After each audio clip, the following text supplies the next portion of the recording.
Welcome back, everybody, to He's on Fire podcast After Dark special on a Friday night. Obviously, we got Jay Joyce in the house. Obviously, Amit's with us, but making his rookie or virgin debut here on the He's on Fire podcast, we got the one and only Flex from Jersey. Flex, what's going on, man? How you feeling tonight? What's going on, fellas? Man, I'm so happy to be here. Thanks for the invite, man. Long overdue. I'm sorry it took so long, but really excited. Been looking forward to this all week, brothers. You are a busy man. We completely understand. And I saw that you just recorded a Coast to Coast podcast, correct? When is that one going to drop? Is it dropping now in the morning or when? Yeah, so we're doing this show here, and Dan is editing right now. So hopefully, when this show is over, that should be available for everybody on all platforms. So yeah, we rocking and rolling, baby. Everybody's grinding, just like y'all. I love it. Everybody's grinding. You know who else was grinding? The Phoenix Suns tonight, especially in that first quarter. That was fun to watch. I want to get into KD. I want to get into Book. I want to get in how they're messing with each other or meshing, excuse me. First thing I got to ask you, though, that first quarter, you saw Justin from Fanning the Flames send something out like, is this heaven? And John's replying, no, this is Iowa. You know, a little reference there, Field of Dreams. But everything just looked easy to me, Flex. Devin Booker getting open threes, guys just having so much space to work. It just looked easy. So let's just hone in on the first quarter. Devin Booker setting the tone. Da was pretty aggressive in that one. CP couldn't hit anything, but then you got Josh Okogie going lights out with 13 points in the first quarter. Talk to me about the first and what you saw with that barrage.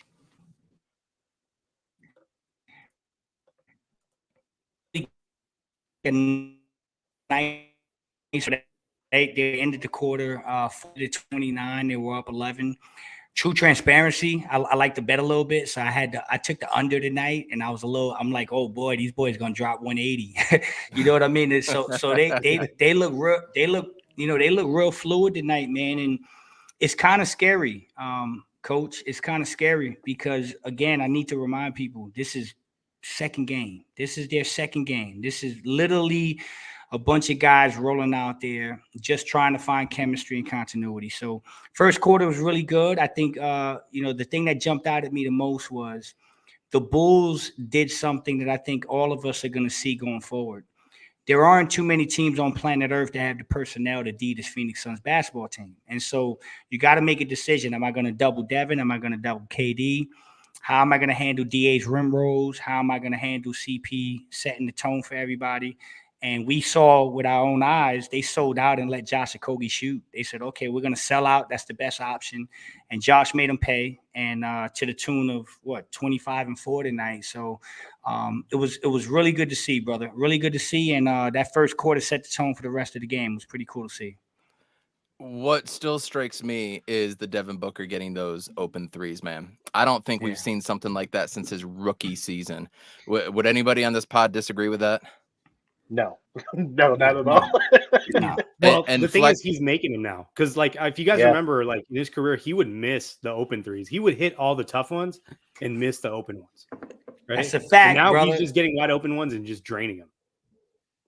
100%. That's a great point. You almost kind of forget what that was like back in the day. And then his second season, that's the year he scored 70, right? He had issues with that then, and then he was stepping up, and then he would fall back. He was very peaks and valley. And I want to say it was season 3 or season 4. He won the 3-point contest. I forget which one it was, but he still couldn't hit the open threes. I totally forgot about that. That is a great call, Amit. Now he's going to get a lot of them, and the league is going to be afraid of that. Like, just watch how that is going to start getting covered up, and other things in the paint are now going to open up as well, too. DA is going to be able to feast on that 5, 6, 7 games from now. So keep an eye on that second quarter. We saw a little Darius Baisley, Flex. I'm a big Darius Baisley fan. He does things that you almost couldn't teach a Cam Johnson type of player. He has the handles. He's fluid with it. He's as young as he is now when Cam Johnson was drafted and already has 4 years of experience in the league. You just see it in him. You know, he'll probably need a little bit of confidence, but the way that the Suns are able to develop wings, I have high hopes for Baisley. But does that mean he's going to be playing over TJ Warren? No, no. I think Monty is doing a good job of trying to give everybody an opportunity during this time because, we got 20 games left going back to the Charlotte game. I think the first 5 is going to be still a little bit experimental. giving some guys an opportunity to flash here and there. I think you're going to see things tighten up when we get to 15 and even more when he gets to 10. So I think, with Terrence Ross being out and Shamet still being out, you have an opportunity. And today's a unique lineup with Chicago where they wanted to throw some length on DeRozan and stuff. So it was nice to see Bazley, and I love him. Let me tell you something. I love Bazley.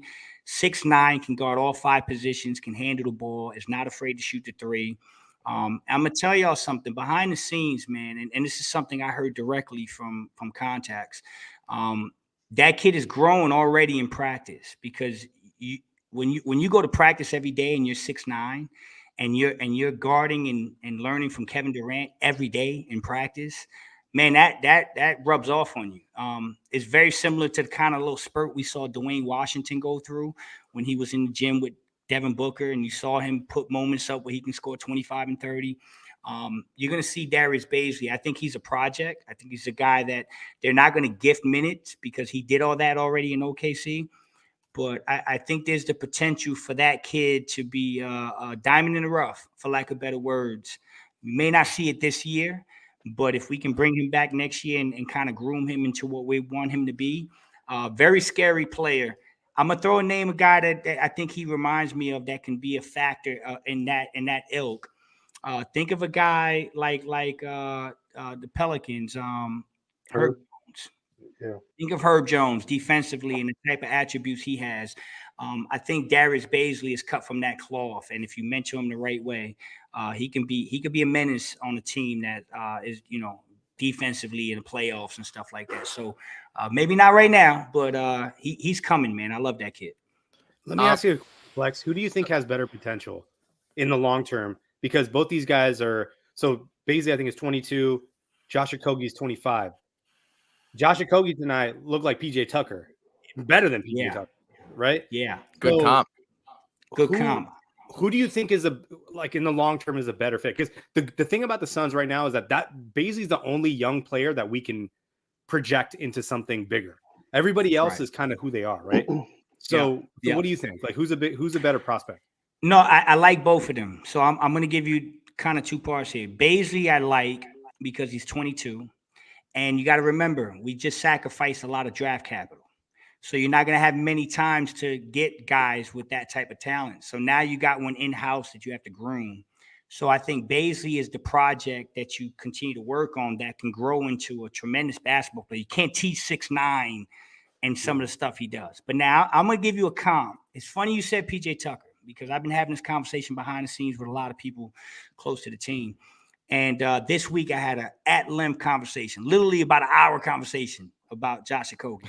And I was telling this person who's in the gym, who's watching practice and he's around, I said, hey, this Josh Okogie reminds me of potentially the Phoenix Suns version of Marcus Smart.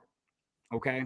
That's a guy that's a guy that I see. And I love the PJ thing too. Very cut from the same cloth. But I think his ability to guard the perimeter, if you look back at Marcus Smart when he was 23, 24, he had issues shooting the basketball and becoming more offensive minded, and he developed and he grew. And I just feel like he's got that potential to be a guy that is going to get a lot more notoriety and a lot more attention on this particular team that could potentially be a juggernaut, similar to like how Boston, the guy won Defensive Player of the Year last year. And you can't forget he did that on a team that was a dominant Boston team. And so winning brings success. And so without being long-winded, I like both of them. Right now, if I had to give an edge, it would be Josh Okogie because I just think he's a little bit further along right now, and rightfully so. He's 25 and the other guy's 22. But I think both of them could have long-term futures with this team, if that makes sense. I think they both can have good roles on this basketball team going forward. But what Josh Okogie is doing is incredible, man. So good for him. And it takes away a little bit of the hit that we took from losing Mikal because he's doing everything on the offensive glass and hustling and defending and switching and all that stuff. So I hope that answers your question, brother. Yeah, 100%. And I hope he never takes his mask off. Oh no, he's wearing that. He's wearing that through the playoffs. He has to. James Jones seems to be kind of good at his job, right? Who knew? Little Who bit. knew that a basketball savant was good at finding and elevating prospects? Who knew? That's Go right. figure. That's Go right. figure. Second quarter though, we had our lead completely diminish. It was gone. They went on. I thought I saw a 16-1 run to end. And of course, you go on Twitter and people are already freaking out a little bit. What is Monty doing? Not taking timeouts, yada, yada, yada. I look at it like he was kind of making them play through it. It's like, you guys are making the mistakes. You guys need to play through it. Before we get to Flex, Amit, you stay off of Twitter. You read it. You don't post. I'm sure you saw some of the stuff. But were you worried in the second quarter when we lost that lead and it was 64-60 at halftime? It was so funny because me and my son were watching it together, and it went from like they had like 11-point lead to like being down 4 by halftime, and both of us were like, "What just happened?" Because we turned our heads away. I was never, dude. I'm not worried about this team. Even when Charlotte got to 6 points in the fourth quarter, I'm like, that's cool. I mean, that's cool. Like, it was a different thing because these aren't like playoff games, and these aren't playoff opponents, elite talent, right? So I'm like, I'm not worried. But you're right. Like, there is some growing pains with this lineup. And this is something, Flex, I'll ask you later on about this because I want to talk about staggering the lineups and how we do that later on. But, it's feeling it out because there's even at this point, Monty's still playing too many guys that can't contribute offensively, at least in the ways that we need them to, when he puts them out there with just one starter and the starter happens to be Okogie or Ayton. Right, it's not a ball handler, so it's different, right? So that's all I say. The second quarter was bad, and Chicago, I don't think they missed like 2 shots the whole quarter. Something ridiculous. They made everything. It's like people forget that Levine and DeRozan know how to ball too. Like those guys are good, and Vucevic has had his moment as well too, where he can put up 35, 40 points. So you always have to give it to the other side. Third quarter comes out. Real quick. I mean, think about this. There was like, what was it? There's 5 of the best mid-range shooters in basketball were in this game, and they made all the shots. Cool. Great point, brother. Great point. Yeah. I want to look at the box score real quick. Yeah. So the Suns, believe it or not, we did shoot quite a few threes tonight. We shot 47. You saw that? I was gonna say, what would you guys say? 47 threes tonight. We shot 20. 47 threes. The Bulls shot 23. I mean, that's it right there, right? We made 23s and they made 7. Total of 84 and 83 total combined field goals, and you kind of expect that kind of game. It did seem slower. Mid-ranges more often than not go in the hoop, so less rebound opportunity, less chance for up-tempo game. It seemed more cerebral type of game. It seemed more X's and O's and a lot of guys coming off of picks and everything, which I love that kind of basketball. So I mean, I enjoy watching DeRozan play. Flex, I don't know. What are your thoughts on the Bulls right now? Are you a DeRozan and Levine fan? Yeah, I love DeRozan, man. I love DeRozan. I mean, he's one of my guys. Like when I say my guys, I mean the mid range was how I grew up playing basketball. Like, when I grew up playing basketball in the 90s, brother, like I always throw this stat out there. Like the Phoenix Suns in 92, 93, that team that went to the finals. I mean, they took 12 threes as a team for the season. That's what they shot. You know what I mean? So they weren't Dan Marley alone, right? Right. Danny Ainge and Dan Marley, damn near took them all. So, it was a different basketball game. So now you're talking about shooting almost 50 tonight. So it's a different game. And I've always leaned towards the mid-range guys. I mean, when I coach and I train kids, it's all in the mid-range. I'm a big guy in the mid-range. So DeRozan's one of my guys. Zach is super talented, man. He's maybe, I've heard some things behind the scenes as far as off the court. He's maybe hasn't developed into the leader Chicago would want him to be. He's not the guy that is gonna, take over a locker room and be very vocal and stuff like that. So I think that kind of is part of his development and something that he's going to eventually need to do. But I'm a big fan of his too, man. These are 2 of the best scorers in the world. So very, very talented team. And I hear on Twitter all the time, it's like, oh, it's just the Bulls. I'm like, guys, these guys get paid just like the Phoenix Suns get paid, man. These are the best athletes in the world. So I kind of find that very disrespectful, man. You just can't say stuff like that. But a good basketball team, I mean, they got a lot of stuff that they're working through. They're kind of like in no man's land. Yeah. But the talent is there for sure. Talent is definitely there. So Good win by the Suns. I mean, and just to say something, you said the second quarter. I mean, they had us 35-20 in the second quarter. I honestly felt like they got a little bored. I do feel like, and this is crazy to think that it's game 2. But I felt a little bit of a drop off in energy, and it was like, okay, we're bored because we know we can beat this team rolling out of bed.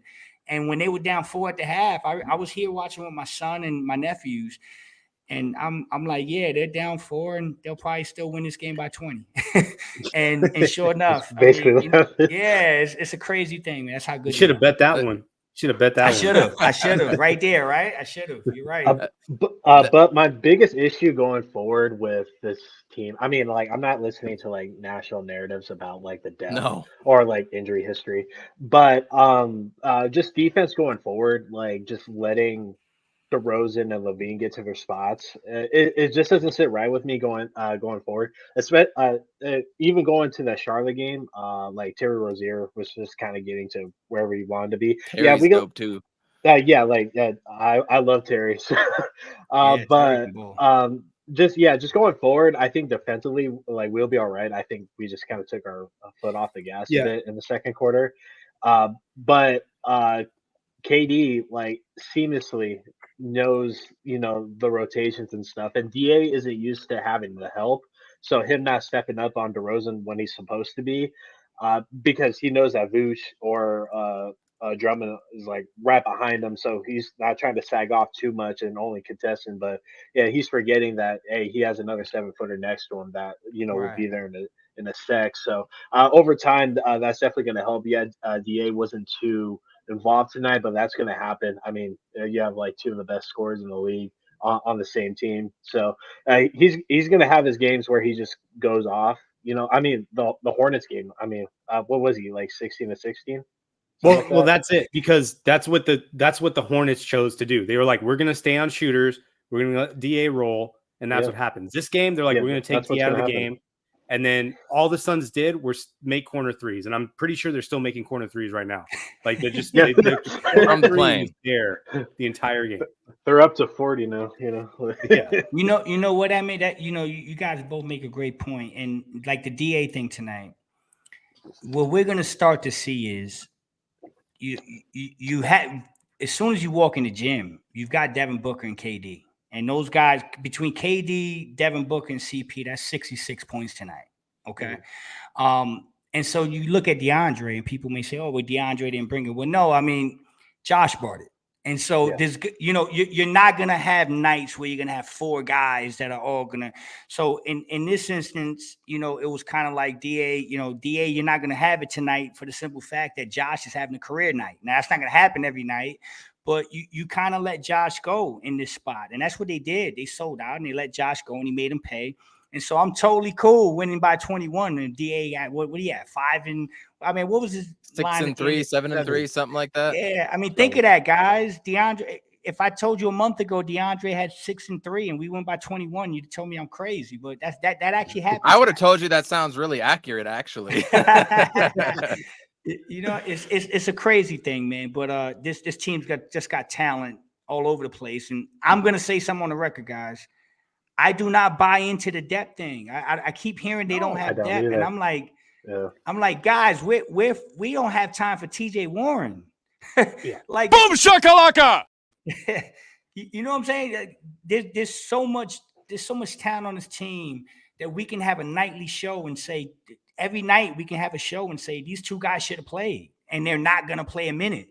And so I don't subscribe to they don't have depth.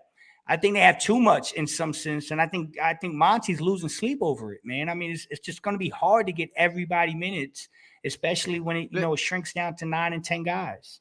It comes down to keeping people engaged too. You look at when you watch baseball, and I've heard you talk baseball a few times, and you're a baseball fan. I mean, you're a sports sicko like all of us. So right.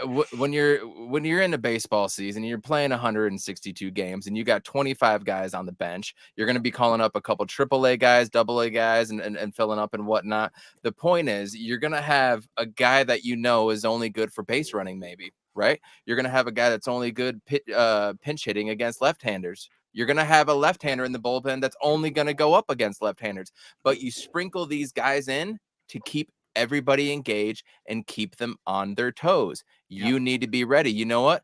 I bet you Bismack is next. It might not be the Dallas game, but it could be a game or 2 or 3 after that. Biz is going to get his run again, right? TJ Warren is going, I think you said it the other night. TJ Warren is going to win us a quarter in an NBA playoffs game that will ultimately win us a playoff game and into a series. You know, when you have a guy coming off the bench that can get you 16, 18, 20, up to 24 points in a quarter, that takes the momentum completely away from the other team, and that wins you an NBA game, and that gets you an extended contract for some people, right? When you win a quarter. Now, I will say, me and Flex were on the same page with this one. We both did think Shamit was going to do the same thing in the playoffs. When we were on the Suns jam session, I was like, thank you. I was going to say the same thing. That didn't come to fruition, but for different reasons. But TJ Warren can, and I think will ultimately do that. Real quick, third and fourth quarter, the defense was a little bit of a problem stopping Levine and DeRozan right at the beginning, but we found a way to do so. And then one of Devin Booker's best shots of the year. I know you guys caught this. It was a little talking about the off the glass? 16 to 18 footer, turn around, fade away, bank off the glass. And it wasn't like it was from the side or something. It was free throw line extended. That is a hard shot. That was like the epitome of Devin Booker playing basketball right there and what you expect from him. That was beautiful. Real quick, going into the fourth quarter, KD and Damian Lee of all players came up after missing his first shot. Damian Lee came out, scored 10 points tonight. They kept us kind of going. And then Jock Landale and Kevin Durant, they seem to be forming some synergy, something, Flex. Yeah, you said the other night that you watched the Hornets game like 2 or 3 times on replay. You saw the game tonight. What are you seeing with KD and Jock? You know what? I love Jock, and I'm gonna tell you something. We just talked about sports in general, right? We watch all sports. We're all sports junkies. You know, in the NFL, one of the best tight ends we've ever seen is Travis Kelce, right? And the reason why Travis Kelce is so good is he's an expert at finding that blind spot, that soft spot in the zone where no one is willing to go. He just knows where to be, right spot, he's not too active, gets to a spot, Mahomes does it. Now, I saw this in the preseason. I said, Jock has a knack, whether it's with Book, with the CP, and now you've seen it with KD. He just knows how to find that spot with a really good player that puts them in a spot where they're like, hey, this he's so good at finding that spot, I can't deny getting him the basketball. And so he finds those little empty spots. He doesn't over rotate and do stuff like that. I think DeAndre still is learning that. I think DeAndre hasn't learned he's so athletic. He tries to rim roll a little too aggressive sometimes. And Jock keeps it simple. And so what I'm seeing on tape is a guy that KD is looking at and saying, man, this guy gets it. This guy understands spacing. And with a soft touch, a guy that can shoot a 3. And in this lineup, spacing is everything. So I think Jock is going to be a big time ball player for us in the playoffs, especially when DA goes to the bench.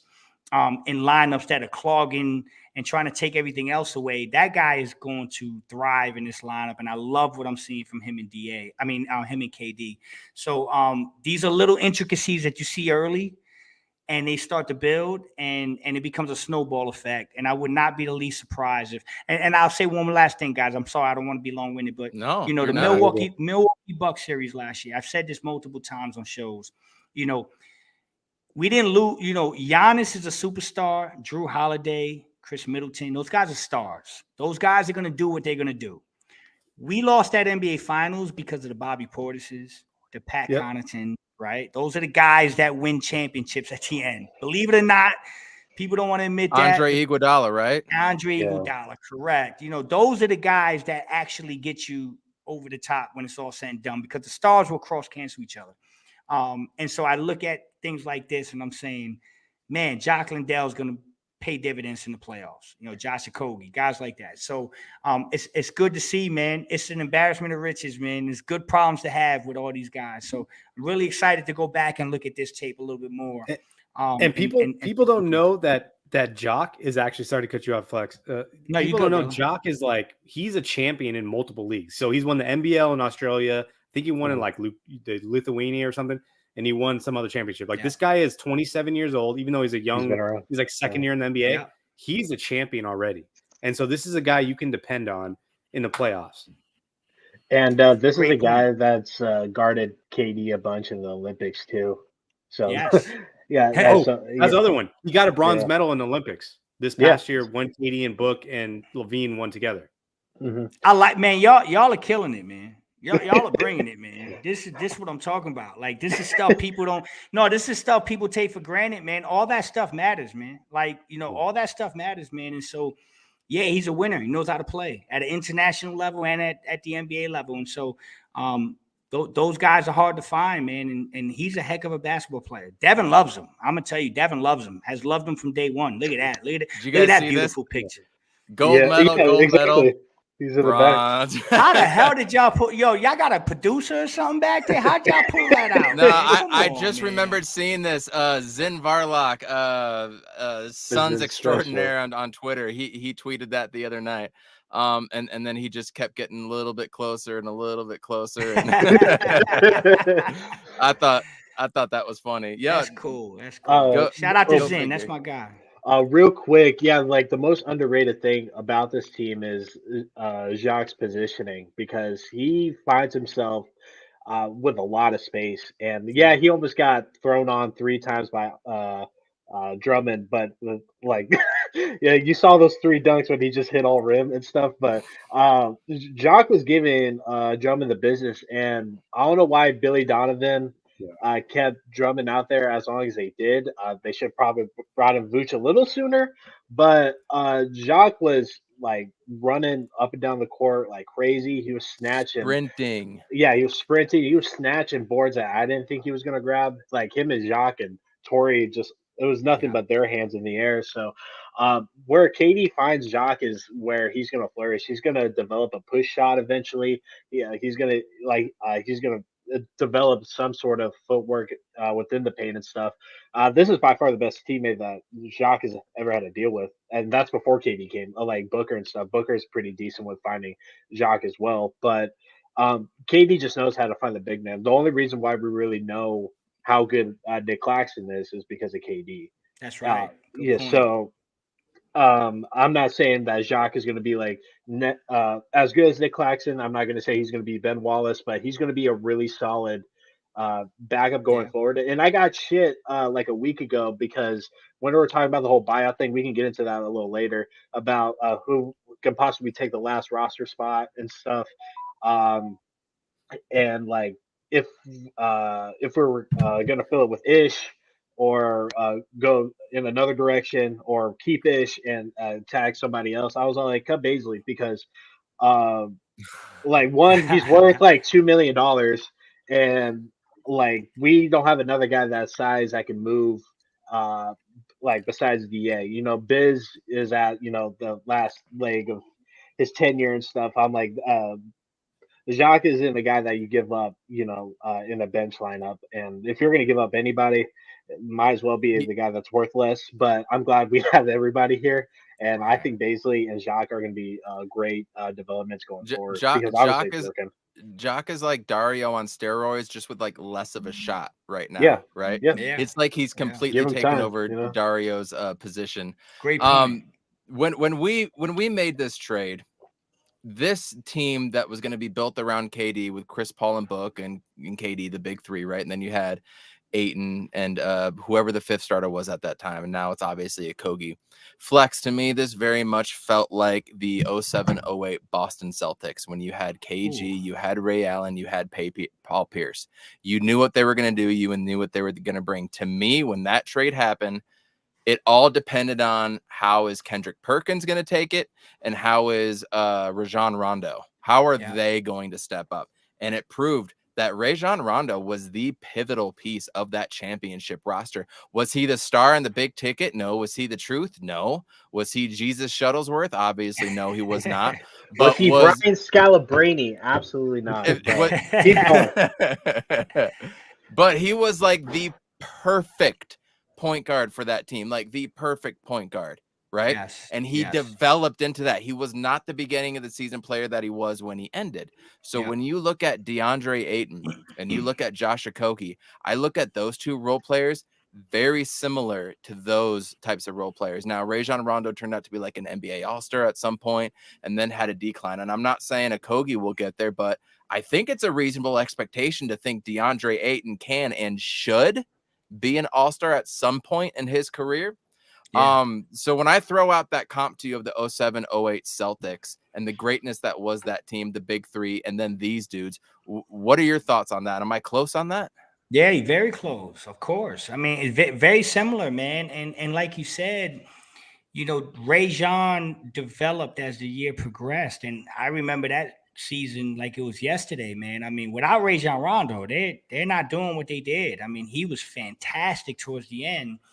And I it's funny because I look at Josh and I'm looking at Josh Okogie and I'm saying, I don't think people have seen I don't think people understand one, the defensive potential this guy has. I mean, this guy can be an all NBA defender.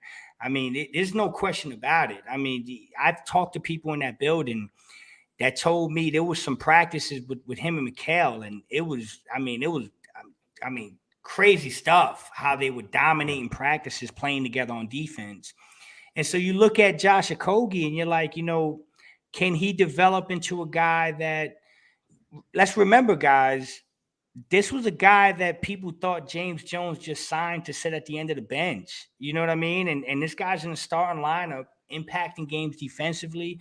I saw a stat where he's they talked about during the game, offensive rebounding. He's like getting 10% of his offense. It's insane. So basically 10% of the Suns misses, he gets those.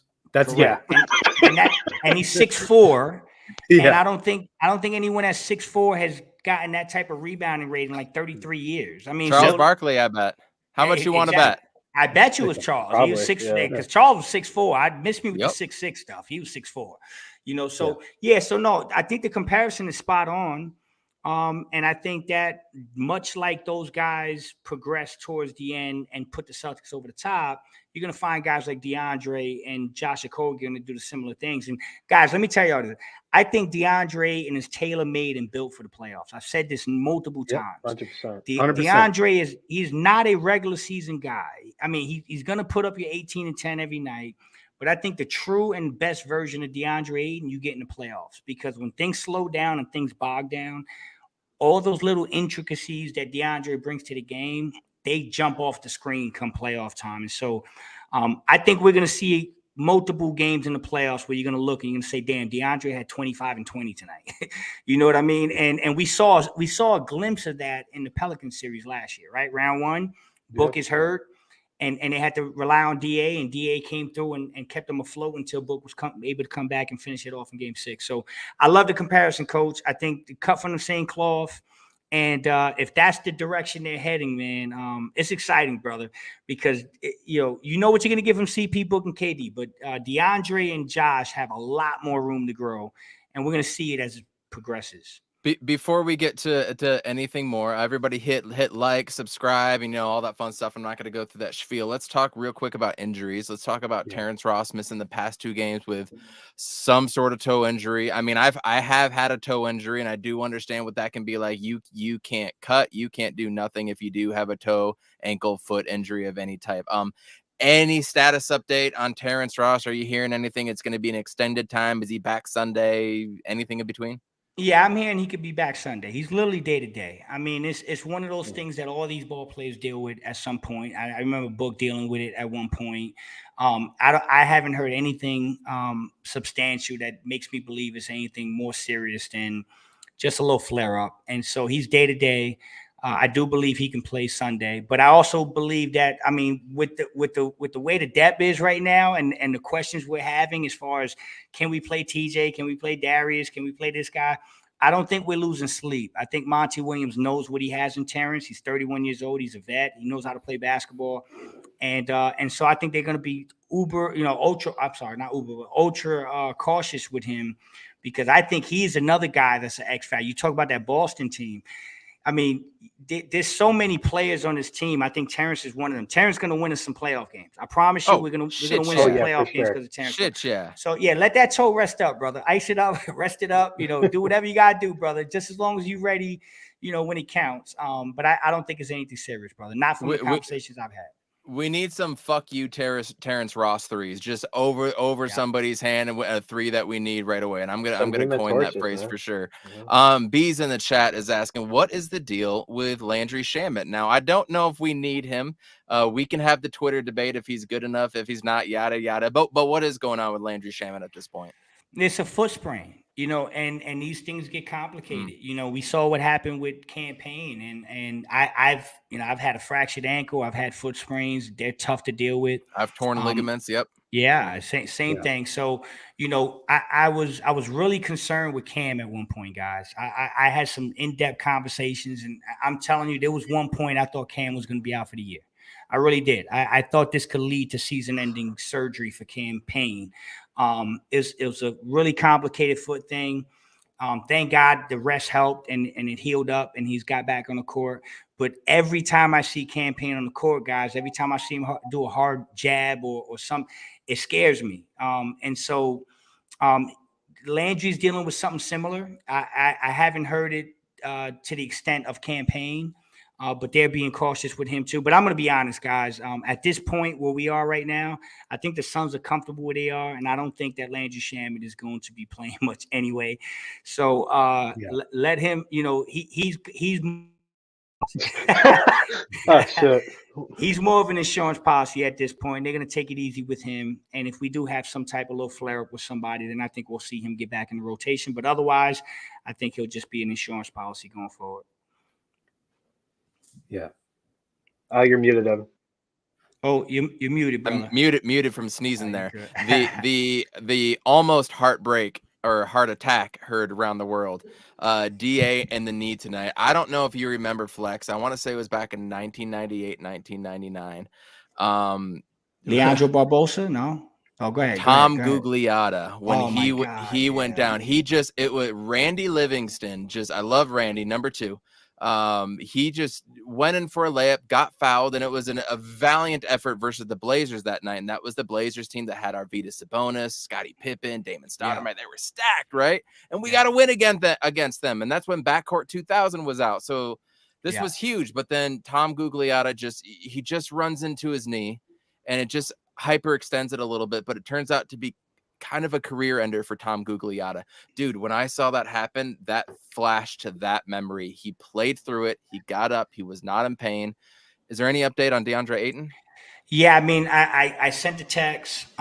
Is way too early. The indication I got was they think he's going to be fine, but I'll get a bigger update tomorrow morning once they land in Dallas and get off the flight and get through the motions. I'll probably get a better update, but I'm going to tell you what, I told you guys before the show started, I have a son who tore his ACL, first game back from a torn ACL, 10 months out recovering. First game, sprained the MCL, missed the entire season. So it took almost 2 years for him to get better. So I'm very sensitive about knees. I understand how they work. They're very tricky. If you remember, Kawhi Leonard played in the basketball game with a torn ACL in the playoffs a couple of years ago. He heard it and he kept playing. I'm not saying that's where we are with DA. Trust me, I don't want to scare anybody, but you can't be too safe with these things. But I'll find out more tomorrow. But the initial thought is that we may have dodged a bullet. It looked like his foot was not completely planted when Josh Okogie landed into him, and I think that's what might have saved him. Looked like his heel was a little bit up, and it kind of rode with it. But I want to say definitely hyperextended it. And at this point, we're just going to hope and pray that we get up tomorrow and it's nothing more than that. If he doesn't play Sunday, I'm cool with it. It's about the long-term thing. But fingers crossed, but I think we may have dodged a bullet, guys. I'm not hearing anything that's making me feel like there's anything of significance there. And so we'll just have to wait and see, though. All right, we're just going to let that ride. We're not going to speak any more of it. If anybody wants to I'm just going to say this. If that was Anthony Davis, out for the year. What would we say if that was Anthony Davis? Done for the year, right? Pretty close. Done for the year. Yeah. No good! Yeah. Listen, guys, my heart fell to my you know what. Oh When I yeah, saw everyone. it, I'm seeing the whole thing flash before us, and I'm like, no, come on, not this can't be happening. But I did see so. I want to say so. I don't know if you guys noticed this, but this is just to show how important DeAndre is. When it happened, if you look at Devin closely, he goes and he starts rubbing DeAndre's knee for him. Yeah. and so, those little things like that, man. I tell you what, that just shows you how important DeAndre is, because Devin was like, "Hey, I'm gonna rub the hell out that knee, big fella. Get up." You know what I mean? So that You're was cool to fine. see. Get some You're fine. Get ibuprofen. up. Yeah. So yeah. let's get into the fun stuff. Amit, you wanted to talk about rotations. I think now is a perfect time to get into that. We did see a little bit more staggered tonight. I mean, we had people on Twitter the other night that are being like, why is none of our starting 5 players on the court with 1 minute left in the first quarter? And I'm just like, you can't be serious right now. And it's been a thing, and it's probably going to be a thing. So let's talk about the staggered lineup. Amit, what do you got for us? Yeah. So, I mean, we got 20 games left into this regular season. We're going into 18. a playoff run. 18 now. Okay. So, and on top of that, we gotta get familiar with each other, but at the same time, we got to build that playoff intensity up as we go, shorten the rotations. I always thought from the beginning when we got Chris Paul that we would have staggered lineups with Booker and Chris Paul. We didn't see that until the playoffs for the most part. Now that Ayton's playing at a certain level, and you have Kevin Durant, and Okogie can be kind of interchangeable with the role players or with the starters, depending on who's there. Do you think, like, when do we start seeing staggered lineups where there's at least 2 starters on the court all the time? Listen, I think like I said, I think the first, I'm looking at this in 4 quarters. Okay. This is how I'm looking at it based on conversations I'm having with people that are a hell of a lot smarter than me when it comes to that and in the building. And so I'm looking at it as 4 quarters. You got 20 games left, 18 now, but I'm just saying 20 from the Charlotte game. And so the first 5, I think Monty is still going to mess around and give some guys some opportunities and take some swings at the fences and see if he sees something that just might jump out at him that piques his attention. I think the next phase, which would be quarter 2, is going to be games 15 through 10. I think at that point, you start to lean towards what you're saying, getting that staggered lineup where you got 2 of these guys on the court at all times. And I think the ideal situation would be to have all that worked out and have your last 10 games of the year where you're no longer messing around and experimenting, and you constantly got 2 of those 4 guys on the court at all time. What I do know is, the goal is, and we're kind of seeing it, but it's hard to see it right now because KD's still on limited minutes. But I tell you right now, in the playoff game, you're going to have Devin Booker or Kevin Durant on the court at all times. I think that's pretty clear. You're going to have 2 of those guys on the court at all times. And so it's cool to see that dynamic start to play out, even with the limited minutes. And I think towards the 10 to end of the season stretch, you're going to see lineups where you got 2 of those 4 guys on the court at all times, and definitely always one of Devin Booker and Kevin on the court at all times. So it's slowly progressing. I think it's going to take a little time, though. KD, I'm being told, is going to be on minute restrictions for maybe 2 more games. So we're talking about Dallas and then the subsequent game. And then I think that's where you're going to be able to start seeing a real iteration of what they're trying to do. So a couple more games of looking the way it did tonight, and then we start to get rolling with what you're anticipating should happen. What is your ideal bench unit going forward? I mean, Good question. all these names, like you said, we're going through right now. Depending who is sitting at the halfway mark of the first, and who's going to be out there with the bench unit, either KD or Book. Who do you think would be the best bench going forward? Should we surround, KD and Book with the shooters, or a defensive presence and go big? To follow up on your question, do you think we're going to have like a 10-man rotation, or you think it's going to be more like an 8-9-man rotation? Because that kind of goes with that. I think it's going to be more like a 9.5, guys. And I know y'all have heard Monty say this, but I really believe it's going to be like a 9.5. And I know there's not a half a person, but you guys kind of get where I'm going. Listen, the one hit, I'm going to try to keep it as simple as possible. So our starting 5, I think, is pretty rock solid right now, in the sense that Okogie's playing too well to mess with that. I also do believe, though, that there is going to be times in this stretch where you might see Torrey start over Josh, depending on dynamics with point guards and bigger lineups. I still think that Monty hasn't flushed that. Okay. So I do think you might roll up and see a game and you're like, why is Josh coming off the bench? But that could be on a matchup basis type thing. But let's just assume that going into the playoffs, the 5 we're looking at is who we are. You got to play Campaign behind CP and you got to play Terrence Ross, I think, primarily behind Book. I think those are 2 guys that are going to have to play. And then also Torrey's going to be interchangeable with Josh Okogie and KD. That puts you at 8. So now now the conundrum is it Damian Lee? Is it TJ Warren? Is it Jock Landale, right? One of those guys is going to be that 9th guy. And then, so those guys right there are the guys that I'm leaning towards, but it's one of these things that, I have a problem with, because I love TJ Warren. I think if you saw the game against Charlotte, his defensive intensity was incredible.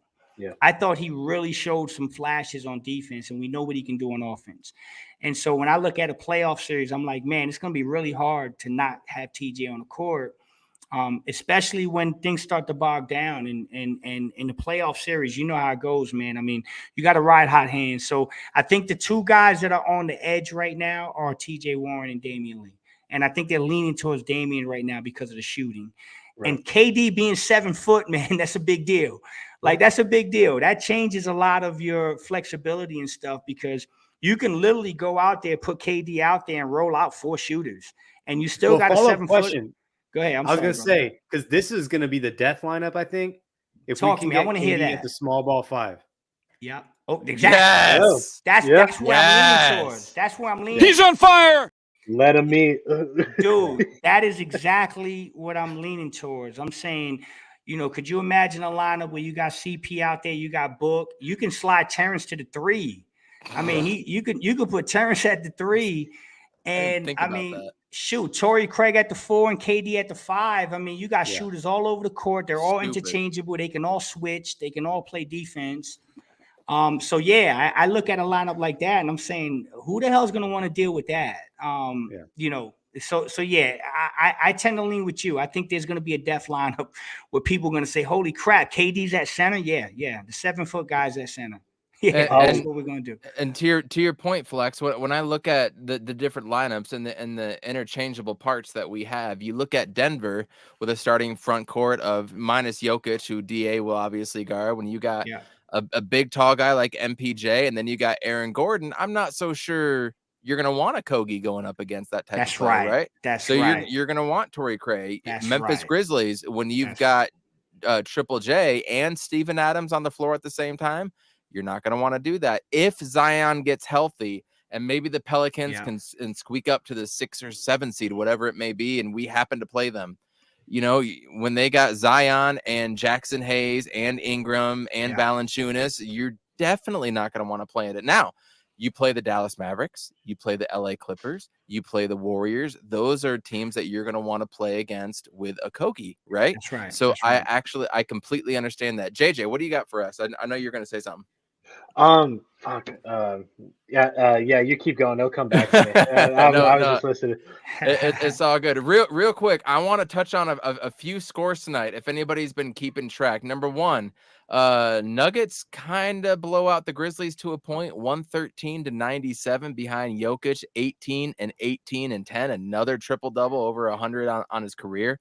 Warriors are all of a sudden Warriors are all of a sudden in 5th place. Obviously, you win 2 games, you move up 7 positions right now. Warriors beat the Pelicans 108-99. The Kings beat the Clippers. Clippers lose again with Russell Westbrook, 128-127. And another final that just came across, the Timberwolves beat the LeBron-less Lakers.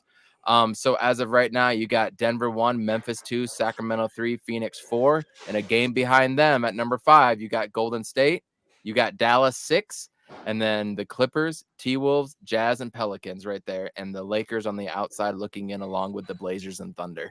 So that's just what it's looking like right now. I wanted to get that in. Something else that I wanted to ask of you, Flex. Yeah. 1999, the Phoenix Suns traded for somebody named Anthony Penny Hardaway. Backcourt 2000, man. We had the sign made up and everything. We were about to roll out J Kidd, Penny, a rookie, Sean Marion. I think Luke Longley was the center at that time, and the one and only Rodney Rogers was there too, right? Who's that? Rest in peace, right? You mean this one right there? Yeah, That my one right there? my boy Rodney Rogers. I loved him. 6 man of the year. Oh, Uncle Cliff, baby. Rest in peace, Uncle Cliff. Obviously, rest in peace, Uncle Cliff. If anybody caught him on Survivor, that was they washed him on that show. But it just seemed like that was going to be our time. We had Gugliotta out of there too. That's when we had Tom Gugliotta back up Randy Livingston. That was that year that happened. It felt like that was about to be something special, man. That was going to be the jumping off point. We were going to have one of the best teams, and it didn't click. We had injuries. Sean Marion was able to show out at the end of the year. Jason Kidd dyeing his hair blonde to go against the Spurs and then come back against the Lakers. And, Rodney Rogers won that first game, I think, in that Spurs series. Like there's so many just weird memories from that season. But this felt like what Backcourt 2000 was supposed to be. Yeah. Couldn't agree more. The ease of it. Maybe not as flashy, with Penny, with what he had back in the day, and Sean Penny Marion was my favorite player. Penny's my favorite player ever. I'm telling you. Lil Penny was my favorite personality of all time, with Chris Rock as the voice. Right. But it just felt easy, man. And it didn't feel easy back then. So this felt like it was supposed to be Backcourt 2000. I can't help but think that we're just getting like a little karma thrown our way for the first time ever in Phoenix Suns Planet Orange Nation. Give me your thoughts on Backcourt 2000 and where you were with that point in that life and all that, and then the KD stuff, just a broad stroke in general. Yeah, man. So Backcourt 2000. I mean, again, Penny was my favorite player growing up. I absolutely love Penny Hardaway, man. I thought he was. I mean, I don't think there was. I tell people all the time. I say if Penny didn't have knee injuries and he didn't have the problems he had, he would have been one of the greatest of all time, man. The kid could do everything. So when they got Penny, man, I was ecstatic, man. I love Jason Kidd. I thought that was a fantastic backcourt. Unfortunately, man, Penny had some serious knee issues, so we couldn't avoid that, man. But I love that basketball team. And then you fast forward to now, and you guys know, I mean, this KD thing. I've been working this thing since May of last year. Right after right after we got knocked out of the Dallas series, I sent out a tweet the following day, and it took 9 months of my life, man. So I got to lean towards this iteration of it because I was so invested in that. It really took a lot of my time, a lot of energy. It took longer than we expected, but this is. Dude, there's times I wake up in the morning and I'm like, I pinch myself. I'm like, man, I don't want this to be a dream. Like this is once in a lifetime, once in a generation thing. I've been following this team, going back to Kevin Johnson and the Larry Nance trade and stuff like that. And I remember getting Barkley, and I remember also the Penny Hardaway stuff, and I remember the Antonio McDyess stuff, and all the stuff that happened along waiting the way. Outside in Denver with Rex Chapman and shit, right? That's right, man. So as a group, as Planet Orange, as a fan base, we've always been right on the door, just knocking, and we've just never caught that right break, and finally feels like the stars have aligned, and you get Kevin Durant and Devin Booker. And guys, I can't say this enough. Great players, like, a guy like Kevin Durant, most people, if they're being honest, you give them truth serum and they're being truly transparent, you're so invested in the Phoenix Suns. You watch Kevin Durant twice a year when he plays the Suns. And then when you're laying at home and the Suns are off and they're on TNT or something like that, right? That's when you watch Kevin Durant. We're going to wake up every morning for the next 3 this year plus 3 more. And we're going to watch Kevin Durant play basketball every day, guys. Like it's crazy to think about. You guys are doing these shows. We're doing these shows. We're going to be talking about Kevin Durant, one of the greatest players to ever do it, every damn night for the next 4 years plus. And that's crazy when you think about the talent and the type of basketball player we're talking about. We'll be telling our kids about Kevin Durant, and we get a chance to watch this, man. It's crazy. I'm telling my let me just son. say this one thing real quick, because this is the first time where, obviously any of us, but like I watch KD, but like you said, I watch him in the playoffs, All-Star games when they play the Suns.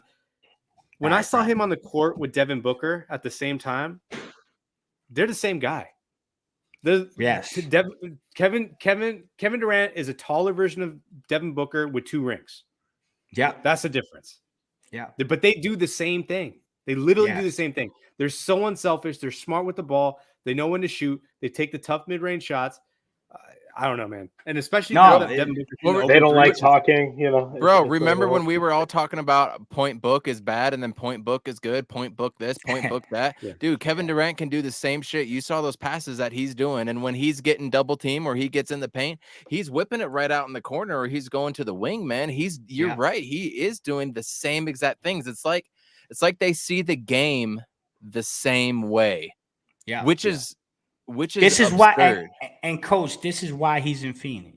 Like I'm being real. Like this is me telling y'all, some things behind the scenes and stuff that it's crazy stuff. But like, there was a workout in LA. I talked about it last year. Like, I remember that. Kevin Durant's in LA and he's calling Devin Booker to come work out. You know what I mean? And that was let me tell you something, guys. Devin Booker doesn't like to lose at checkers. Like he doesn't like to lose. This guy is an ultimate winner. He's a sore loser to the max. I mean, you can put that guy in anything. You go play ping pong with him and he wants to kill you. Okay. Kevin's the same guy. These guys are the same guys. And, I heard Monty say something the other day. He said, these are 2 guys that the rest of the team could look up to, Kevin Durant and Chris Paul. And the beauty of it is, and I can't say this enough, these are 2 of the greatest players to ever do it. And folks, they came to play with Devin. 26-year-old Devin Booker. They sat down and they said, when I look at the NBA, who's like-minded, who's a guy that's like us? Yeah, it's Devin Booker, man. He's on fire. Yeah. Those guys, you admit, you nailed it. They're the same person. They're the same person. One guy's 7 feet, one guy's 6'6", whatever, but same person, same energy. They love hooping. And that's what makes me feel good about this, is that I know at my core, as much as we want to win as fans, man, those 2 dudes, those good luck trying to beat those guys 4 times in the 7-game series. Good luck with that, guys. Monty Williams said something at the presser for the Charlotte game that I think meant more to me personally and who I am as a basketball person, basketball coach, etc. He said, he told Kevin Durant, we didn't bring you in to be a leader. We don't need you to be a leader. You don't have, and some people are like, well, he should be a leader. He's this, he's that. And I took it in a sense like, we have this relationship built up in our culture, with our team, with our coaches. Like, you don't need to be that leader because I'm supposed to be the leader. I just want you to come in and play basketball. Yeah. I want you to come in and play basketball. We all know the journey Kevin Durant's been on when he went to the Warriors and the backlash he got. And then when he left for another super team and he got all that junk, right?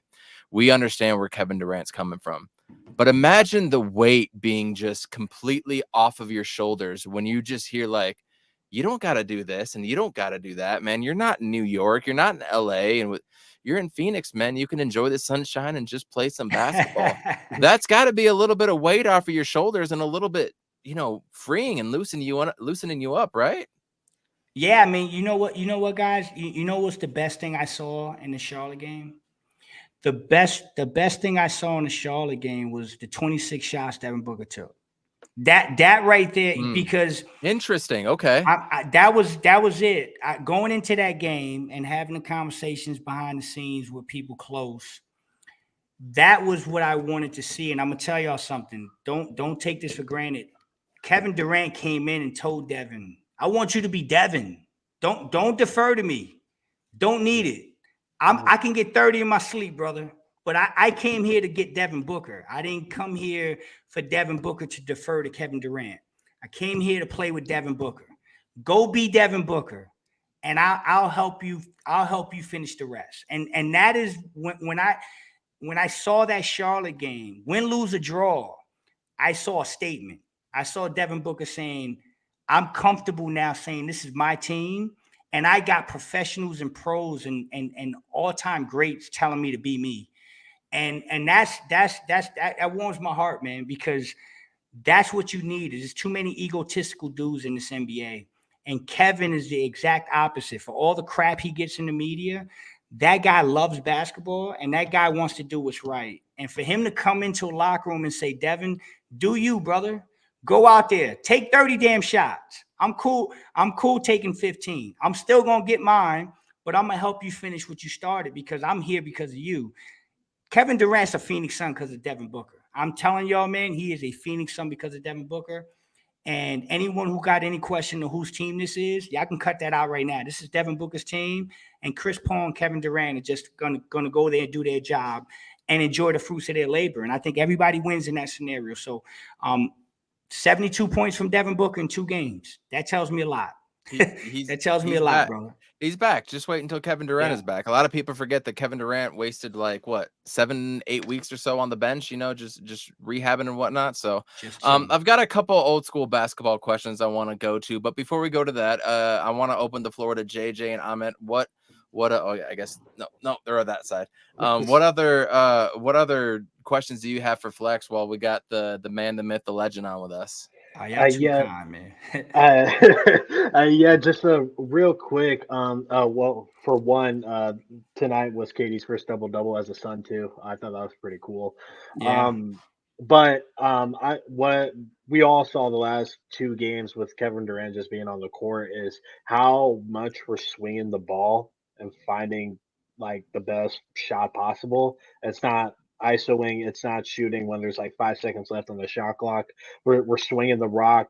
We found Okogie a billion times tonight. We found Damian Lee a bunch of times. Like 80% of our shots tonight, I feel like we're uncontested. Yeah. And Booker was driving to the hole a bunch. Kevin Durant was facilitating. Chris Paul was doing whatever he was doing, and Da was just a presence, and that alone had us win by 17, whatever the final score was. But in the last 2 games, Devin Booker has averaged 36 points, 6 assists, five boards. 27 of 50 from the field and 9 of 17 from the 3. He's basically shooting 50% from the 3, which when was the last time he did that? And what's a funny stat too is he hit 6 threes tonight, and he's done that 20 times. Guess how many times he's hit 7 threes in a game? 1. 0. He's never done it. He did hit. No, he did hit 8 against the Lakers. His career high is 6. He did it in the playoffs, but not in the regular season. But not in the regular season. Okay. Yeah. Fair enough. Yeah. That's the thing. I thought that was funny, but just look at the plus minus, man. Like plus 24, plus 23, 15, plus baby. 11, plus 13. Like when we have either Book or KD on the floor, it's just nothing but positives, and I just can't wait. All I can do is just stare at this box score. It's beautiful. Hey, you know what my play tonight was? My play tonight was at the beginning of the game. KD gets the ball on the left wing, and they send 2 guys to blitz him. He throws a zip bounce pass to Chris Paul that leads to one more pass to Book in the corner, wide open. Yeah. I mean, y'all remember that very beginning of the game, wide open. And that right there, when I saw that, I smiled from ear to ear. I'm like, dude, I'm like, if you're going to be able to create wide open shots for Devin Armani Booker, man, all of us might be hanging out in June in Phoenix in some parade, because it's just crazy to think that they're that good at this point, and that your best option is to leave Devin on the wing by himself shooting threes. It's crazy. It's crazy to think about. So yeah, that was cool to see, man. Like the first play, like right off the tip, KD just did a touch pass to DA, and it was the quickest 2 points I've seen of the season. And it's like it's shit like that. He already knew what he was gonna do as soon as he got the rock, and it's just shit like that that like makes Kevin Durant a top 10 player. You know, he doesn't need to drop 30 a night. It's just he never makes mistakes. You know, even when he bobbles the ball like out of bounds, you know, it's all like, oh, I see where he was driving. I mean, I would have probably done the same thing. But too, he's you know? pissed off at himself when he does it, right? Yeah. He's not just going off the on the other side of the court, like head down. No, it's nothing like that. He's pissed off at himself. And to Amit's point earlier about them being the same player, like I'm this way too. Michael Jordan was this way, and Kobe was this way. It's people that hate to lose at whatever they do. Now, I'll let my 3 and 4-year-old son win at times, but I'm always side eyeing him a little bit. I was like, I'd stuff the shit out of you right now, right? It's people that hate to lose, and I'll take people like that over people that like to win on a team to competing for something any day of the week. Before we go into more conversation, old school, and we'll wrap it up quickly here. Amit, do you have anything else you want to add to or ask for Flex about this year's iteration of the Phoenix Suns? Well, I mean, I just had some questions because this is the first time I get to chop it up with Flex. So I got to ask him first off, favorite musical artist? Jay-Z, baby. Jay-Z. I probably could have guessed that. Yeah, I probably could have guessed that. It's a tie. It's a tie. Jay-Z, but you know, I love the Notorious B.I.G. So it's a tie. It's a tie. I'm an East Coast guy. Now, if you want to ask me West Coast, it's Nipsey Hussle. Yeah, Nipsey Hussle is my favorite. Not Tupac. Not Tupac, man. Not Tupac. But I love Pac.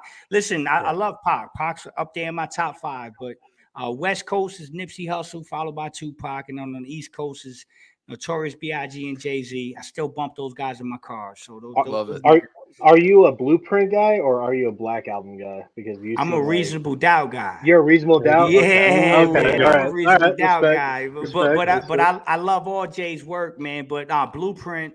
You know what? I take that back, man. I mean, I'm a Reasonable Doubt guy, but if it's between Blueprint and the Black Album, Blueprint is what made him explode, but the Black Album was such a mature album, and it touched me to a point because it was the first time we seen a rapper at that level talk about maturity and growth and the things that now you're seeing a lot of people talk about. And so I'm a big Jay-Z guy, man. I think the guy's brilliant. He's one of the brightest people this earth has ever had, man. I mean, it's incredible stuff. So I'm a big Jay-Z, Sean Carter guy, man. Shout out to the boy J-Hove.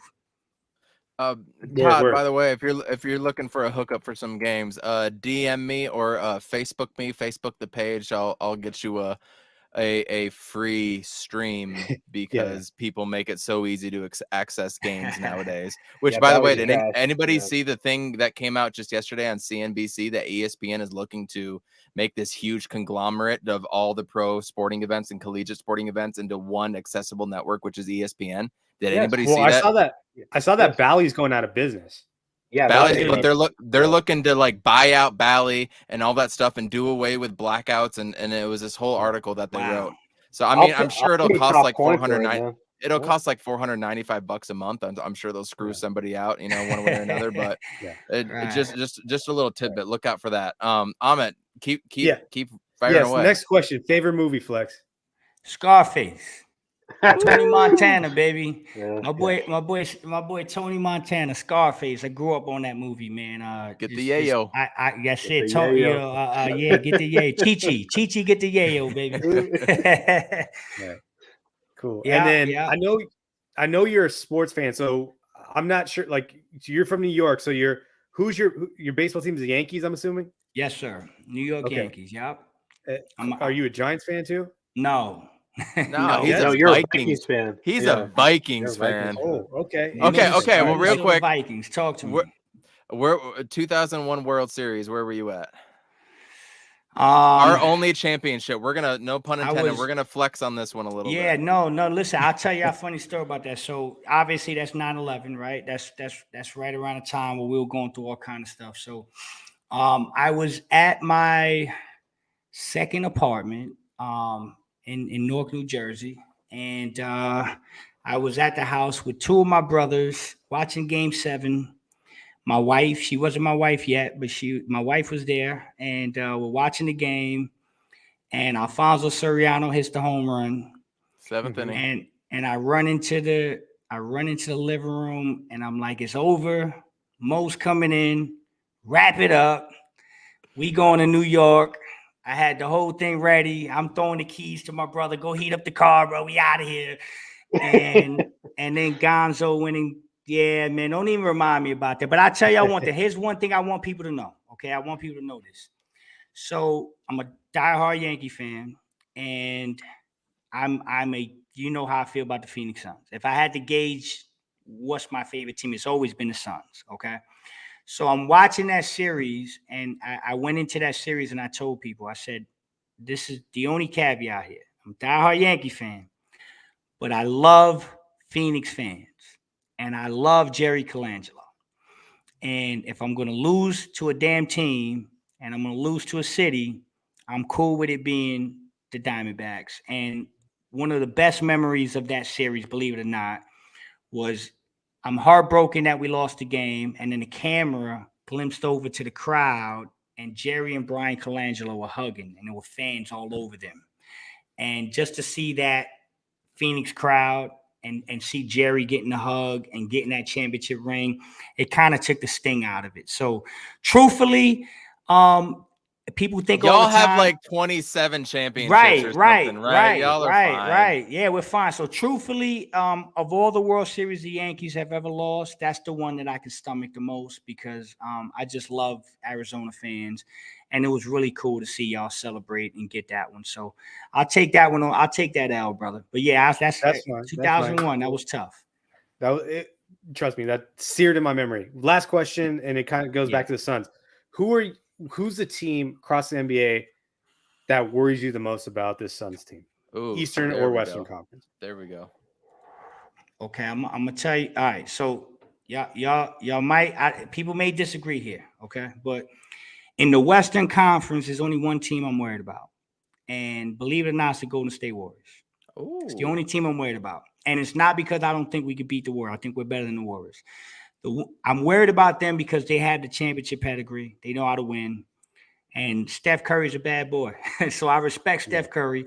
So if there's one team, he's coming back next week. And so if there's one team that I think I'm going to lose sleep over in the series, it's probably going to be Golden State. Although I do think the Phoenix Suns are the best team in the West. And then in the Eastern Conference, I'm going to tell you right now, the best team to me in the Eastern Conference is the Milwaukee Bucks. I don't even think it's close. Yeah. And so I said this on a show recently. I do think that we're headed for a collision course for Phoenix, Milwaukee round 2. And I'm looking forward to it. I think that's going to be a storybook NBA Finals with Jay being over there and KD and the rematch and all that stuff. So possibly Dragic over there too. And Javon Carter potentially, right? So Golden State in the West, Milwaukee in the East. But I still think we're the best team in basketball, even after 2 games of KD. So that's where I'm at with it, brother. A lot of things can happen. Things happen all the time in the NBA. You never know what's gonna happen. Right. Real quick, it's been dope just to chop it up with you. We could talk ball for literally the next 4 or 5 hours right now. It's been a lot of fun. But a few questions I've always wanted to ask you. You being in New York, and I'm a big Stephon Marbury fan. From when he hit the league, and was it 95, 96, whenever that was when he was drafted. 96. He was drafted in 96 draft, with Nash and Kobe and that whole class, right? Is big into like Sports Illustrated and the NBA Slam magazines and stuff at that time, and he's just showing up everywhere. You thought him and KG were gonna do some stuff, but I want to go back to, and for the first time, I just recently, like a week ago, I finally watched the Kid from Coney documentary on Netflix, yes, and I'm a huge Steph fan. I've got a rookie card of Steph and whatnot, right? I have his purple jersey hung up right now. So Steph was one of my favorite players. It always just felt like, and the documentary just confirmed everything that I thought. Like Steph just didn't get the play, the respect, the whatever it was that he deserved in the league, because he got this cloud over him that made it seem like he was selfish. He was like an Allen Iverson type of player without the Allen Iverson talent, which obviously he had the talent, right? There was just something about him that it just didn't sit well with people, when in actuality, Steph was probably the most loyal person you'll ever meet. And that's what it came to. If you're not being loyal to me, I don't need to know about you, right? You don't need to be in my circle. You don't need to be in my life. Unfortunately, it turned out to be a negative for him until he went to China. And I didn't know about all the stuff that happened in China. That was cool to see him find some peace over there and find some peace with the game of basketball and whatnot. I didn't know about that, but you know, I don't know how old you are. I don't know how old you grew up in the Marbury times or whatnot. Bro, I'll tell you some stories, brother. Go ahead. Apparently there's some stories and all that. So talk to me about Steph and just your thoughts, man. I love Steph. Listen, I know him personally. Okay. So here's the thing. I grew up in New York, New Jersey area, man. I was in that class. I was hooping with Tim Thomas, brother. Tim Thomas played for the Phoenix Suns. I played ball with Tim Thomas, Patterson Catholic, right down the road. I used to throw alley-oops to Tim Thomas. Okay. Steph on Marbury, Coney Island. I used to get on a train and go up to 155th with my teammate Shaheen Holloway, McDonald's All-American MVP in '96. Current coach of Seton Hall. Like had that big dance last year with St. Peter's. That was dope. Yo, we used to jump on a train and go out there and hoop against guys like Marbury. I mean, in high school, we went up against Marbury, Lincoln High School, Shaheen Holloway versus Stephon Marbury. They both dropped 40 on each other. You know, I'm telling you, man, I lived it. I breathed it. I remember coming back home with Shaheen Holloway. He was a McDonald's All-American MVP. I looked at him and I said, bro, I think Steph's the best guy in the country. You know, it may not be you, brother. It may be Stephon Marbury. That's how good he was, man. Listen, dynamic, athletic, can do everything, was strong as hell. Strong as hell. I felt it. I'm a guard. I felt Steph's power. Like, Steph was considered a small guard, but he played bigger than his size, and he was strong. He had that wiry, strong strength that you just couldn't teach. He's got older brothers that were just as good as him. You know, you go out to Coney Island and you hoop up out in Coney Island, out in Brooklyn, and his brothers, they were stars, man. Like, his brothers, you know, unfortunately, the streets of New York has a way of, you know, you become a product of the environment and you got to do what you got to do. But Steph's brothers were all pro talents. They just couldn't crack. They were all ballers, the whole family. You know, Sebastian Telfair, that's his nephew. Sebastian Telfair. So I grew up in the culture, man. You know, I was in high school driving up to Lower Marion to go check out Kobe. Like, that's my high school class, man. I played with God Shamgod, you know, one of the greatest guards in New York City. Yes. You know, my brother used to take me to go see Rod Strickland. I saw Mark Jackson. You know, I'm talking about high school. Kenny Anderson. I went to see Kenny Anderson as a junior in high school with my brother.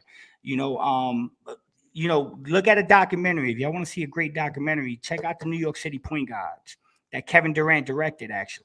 Kevin Durant actually did the documentary. It's on Showtime, I think. It's called Point Guards, and it talks about all these New York City guys. And I played with all of these guys, man. I played with all these guys. I grinded with all these guys. I'm a big Stephon Marbury dude. I love that he was able to go to China and find himself, and he's a legend out there right now. So fantastic stuff, man. Great human being. I think he got a bad rap. Steph's got the biggest heart of any person you'll meet. And growing up in that era, man, it was just a lot of fun, man. It was just a lot of fun to be out there. And I say this to this day, the best draft ever was the 96 draft. And I was blessed to be able to be on the court with a lot of those dudes, whether it was AAU, playing in New York City, New Jersey, traveling, you know, tournaments. It was just, it was great to see it all happen. And man, I can go on for days about some of these battles I had in the streets. Flex, of New York, I want to ask you about that because you're talking. So, and you're talking. So I'm 41. So all these guards. I'm 43. I'm 43. So all these guards you mentioned are the guys that I try to emulate in my game. Kevin Johnson, Marbury, you know, Kenny Anderson, all these dudes. How come we don't see New York point guards like that anymore? Is it the game changed, or is it the recruiting? Game has changed. It's you know, the AAU circuit has changed everything in regards to recruiting. You know, a lot of times, here's what happens. These New York City point guards now are getting poked out in grade school. Okay, so like, I'll give you an example, right? You know, I'm from Newark, New Jersey. Bam Adebayo is from Newark, New Jersey. But Mhm. by the time he was 12, 13, he went out and moved out to like Texas. You know what I mean? So a lot of times now, these New York City guards, you know, back in the day, you grew up in New York, you played high school ball in New York, you stood in New York, you went to a local college, St. John's or something like that. It's not happening anymore. By the time these kids are in 6th grade, they're already being ranked. You already got somebody saying, hey, I'll put you in a house in Houston. I'll take you out to Florida. Yep. I'll take you to IMG Academy, you know, Mount Verdi, you know, these great places. So they're not letting, you know, they're not letting New York talent stay in New York anymore. And that's why it's changing. You know, the AAU thing, I think, is damaged and destroyed the game of basketball. It really has. I'm not a big fan of the AAU circuit. I'm not a big fan of how they're developing these kids now. And so I think it changed the culture and it changed the organicness of what I know as a New York City point guard. You know what I mean? And which is high schools fighting and battling each other, right? Going to private school on a Thursday night. Well, that's the thing. You know, it was a pleasure to go to New York and see these public schools bang out against each other. Like Felipe Lopez. I saw Felipe Lopez, you know, in New York. This guy was, I mean, this was one of the best players I've ever seen, you know, and I was a New York City guy through and through. You know what I mean? But now they're just not giving them the opportunity to do that. It's just these private schools, they're snatching them up. They're doing this illegal recruiting. I tell you another, you know, I played with DeJuan Wagner, with DJ Wagner's father up in Camden High School. Dude dropped 100 points in a basketball game. DeJuan Wagner drafted by the Cavs, Cleveland right? Cavaliers. Correct.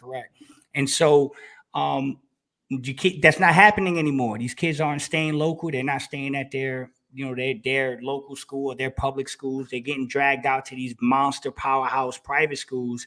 And it's changing the culture, and it's changing the New York City point guards and the way we used to look at things. Like Jamal Tinsley, guys. I remember rolling up to 155th in Harlem, man. Jamal Tinsley walked out the car with a pair of jeans and some Timberlands and dropped 50 and jumped in the car and drove off. And you know, you don't see that anymore. It just and another thing, guys, I meant to answer your question, like, I grew up playing in the streets. I grew up playing in New York and New Jersey in the streets. I have a 20-year-old son who's a basketball player, and he didn't play street basketball. He played all organized AAU indoor basketball. The days of going out and rolling out to a court and just putting the ball out there and hooping out for 4 or 5 hours, it doesn't happen anymore in the city. You have a hard time finding courts in the city right now. And so that's to answer your question, that's what's changed. And it's sad because New York City, man, let me tell you something. New York City, you don't find too many. I think it's the mecca of basketball to this day, but it's not what it used to be. I mean, can you imagine? Can you imagine if they had like TikTok, Twitter, Instagram when these guys were hooping? Like, because all we get now are these like AAU game stuff, and it's like, did he travel? Is it like, that like, what is that kid doing? It's back then it was LaMelo Ball stuff, they're just right? buckets. What's that? Correct. It's like LaMelo Ball stuff. It's just like you're pointing to the half court spot, and I'm gonna jack it, and I'm gonna get on TikTok. Correct. Social media, man, it's changed. It's changed everything about the game of basketball, man. I mean, what happened to like Mikey James or Julian Newman? It's like where the hell did these guys go? You know, it's like I mean, those are just like prime examples of like how AAU is kind of like destroyed ball in general. Like I played AAU for a year, and I was just like, it's not for me. I can't do it, you know. But I wish I could have played more. Oh yeah, there's no loyalty. Yeah, there's no loyalty anymore. You know, these kids, like I said, it's a dangerous dynamic because I coach. I was an athletic director. I train. You know, I've been around the game my whole life, and you know, it's crazy because you go to these gyms. I'm telling y'all right now, man. I mean, 6th grade games. You know, you come out to the inner city, man. 6th grade games. There's recruits and scouts from high school and colleges that aren't even in the damn state, man. And you're like, what are you doing in this gym? And these kids aren't prepared. They're not ready. They're not ready to take on that responsibility. And again, it's the inner city. So you're talking about families that are not as fortunate, they're living in poverty, and you hear somebody say, hey, we're going to put your son at IMG Academy and, you know, $50,000 a year tuition. And it just changes everything about it. So the loyalty and all that stuff has changed. And it's sad to see, But it's the new wave, man. You know what I mean? And social media is taking over, and it's taking some of the purity out of the basketball. To add to that, I mean, there's a discourse going around with like just some of the guys from the Rockets. You know, of course, that John Wall interview Yeah, came out. I know everybody here saw it, but just how like we know Jalen Green is a really good hooper. You know, yeah, but like that's just what he is. You know, there's no like substance behind it. You know, there's no like extra stuff in the gumbo. You know, it's just yeah, yeah, there's no concoction of like a true like NBA player with like Kevin Porter or Jalen Green as of right now. I mean, it could definitely change through time, but that yeah. they are kind of like one of the first like group Mhm. of guys coming into the league that just have no like substance and traction with them. Yeah, they can ball and they can jump out the gym, but I mean, there's They're no. just nice, right? Yeah, Yeah, they're just nice, you know. Like, yeah, yeah. I mean, they can go off any other night, but there's no collection of like NBA intelligence when those guys play. That's You the know, uniqueness about a guy like. I'm sorry to Good cut you call. off, Coach. That's the Mhm. uniqueness about a guy like Devin Booker. yeah, You exactly. know, a Yeah, guy like a guy like Devin Booker was playing basketball his freshman year at Grand Rapids, Michigan. He's got a father in Melvin Booker who played at Missouri, was a Big A Player of the Year, went overseas, had a 15-year career overseas. You know, took Devin to Moss Point and basically said, "Man, we gonna grind. Like this is a public school. This isn't some private school. We don't got the best facilities. We don't got the best gyms, but you're gonna wake up every morning. You're gonna grind." And a guy like Melvin, knowing the game of basketball and knowing what it takes, was the perfect person for a guy like Devin. And so you look at Devin at 26. I tell you, I've told people this. Most mature 26-year-old I've ever seen. This guy is incredible, and I'm happy to say he belongs to us. I'm happy to say he belongs to Phoenix because that's a guy that did it the right way. You know, go back when we get done. Go back and look at the high school rankings when Devin was coming out of high school, and look at some of the dudes that were ahead of Devin in that class, and then look at where they are now, and it'll tell you a lot about the AAU circuit and the true genuineness of having real basketball people behind your back and actually doing it the right way and staying off of social media and not getting lost in that hype, because that's what it is. A lot of these kids are being, geared in the wrong directions. And when you get a kid like Devin that's got the right supporting cast and the right family and the right friends and they're doing it right, this is what you get. You know what I mean? So it's a changing of the guards, man. And so it's very risky when you take a 19-year-old that did a one and done out of college, because those guys aren't finished products. And we saw that with Josh Jackson, Dragon Bender, Marquise Chris, right? So The we've list been goes down that on. road. Yeah, the list goes on and on. So Devin's a unique dude, and it's all about the supporting cast and the people behind him that make Devin Booker. I just real quick, I coached a kid when I lived in Atlanta through college and a year afterwards. Coached a kid that, dropped 45 and a half. And a dude was being taught by the same coach, same shooting coach that coached Sebastian Telfair and Okay. whatnot. And Hot Okay. Sauce would come into the gym. Got to meet him. Got to meet Right. I know Dominique Sauce. Wilkins. Yeah, yeah, killer. One of the best handles I've ever Main seen event personally. too, man. That's my man, Wally Main, Dixon. I grew up with there Main you go. Event. That was my man, See, Wally Dixon. I was always partial to AO. I loved AO at AO the is nice time. too, yeah. Oh man, Th- th- you bringing me yep. back, man. This is fun, man. This is fun. Yep. This is I've been wanting to get you on for a while because I could go on and on with this, but no, coached a kid there that stuck with it in high school and things just didn't work out for him. And then I also coached a kid that, played at Texas A&M, played at Minnesota. He transferred 3 times in high school, transferred 3 or 4 times in college, which is kind Wow. of some of that stuff that you're talking about. This was a kid that just oozed talent when he was 13, 12 years old, right? Wow. But he just kept moving around and kept moving around, got injured here, there, and whatnot.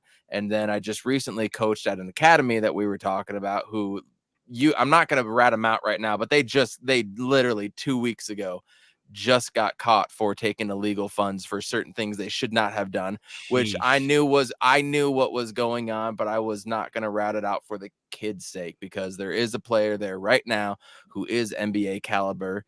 And I think about two-thirds of our roster was from overseas.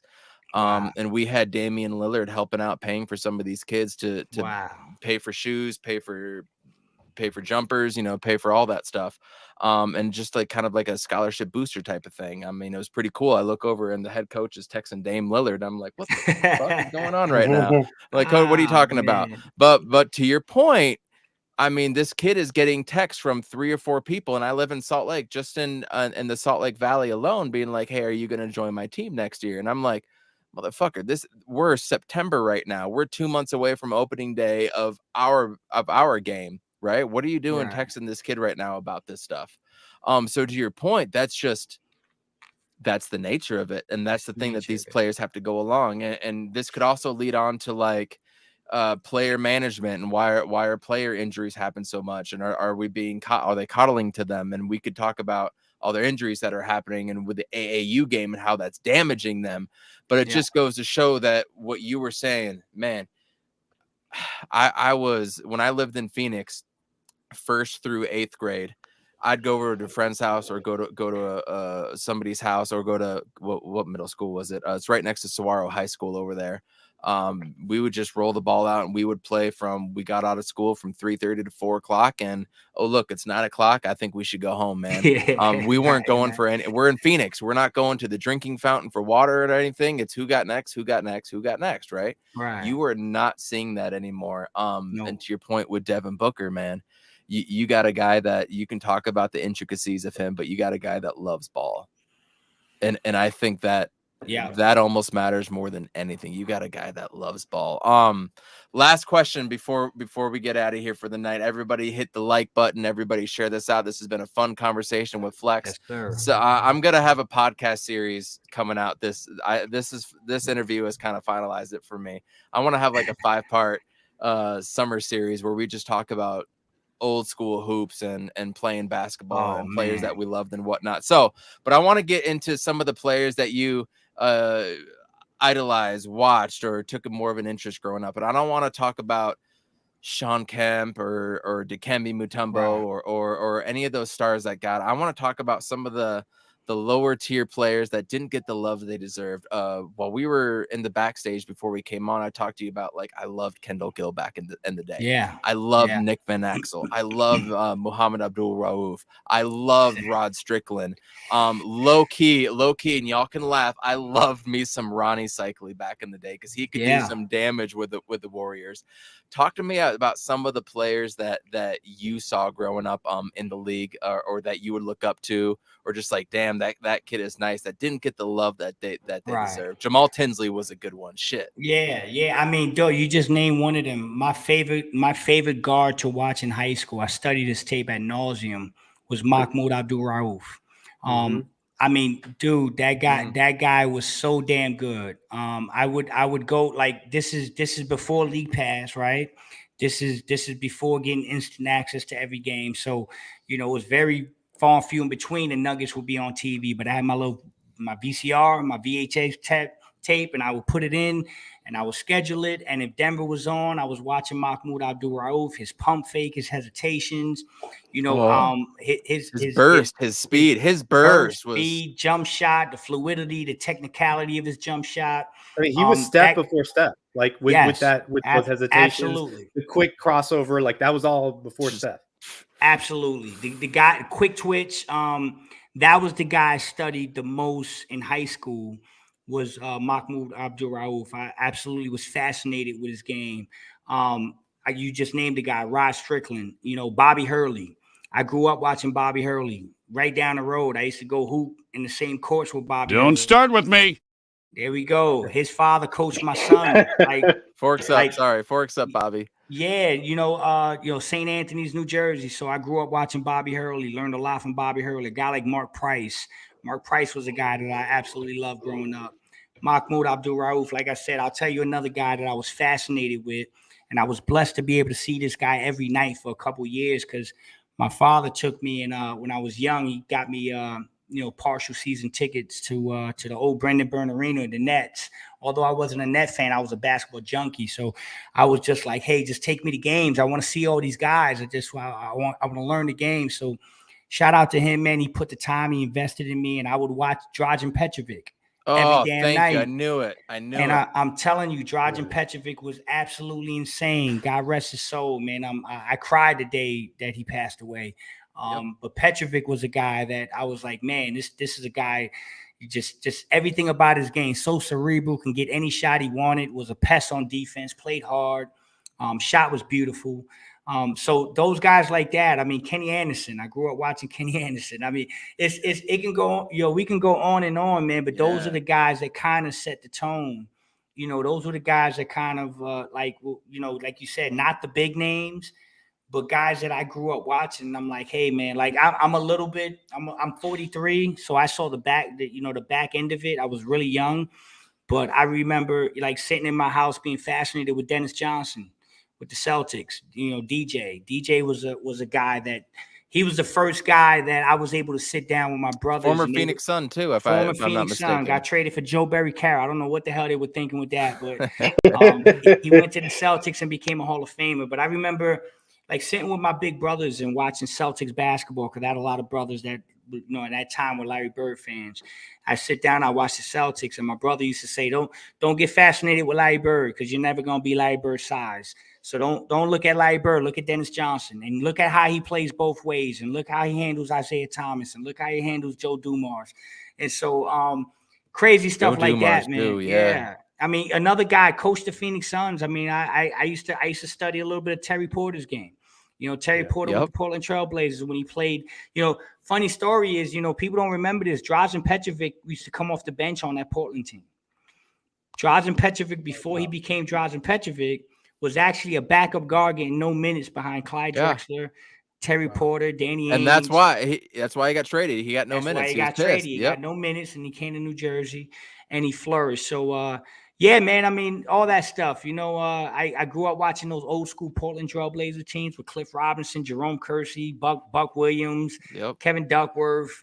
Man, this is fun stuff. Like, this is the type of stuff I like to have. I like the conversations I like to have with podcasts, because the game of basketball has changed so much, man. But people don't understand. I see all these people and they say, yo, can this person play in that era? Or this, that argument is always all over the place.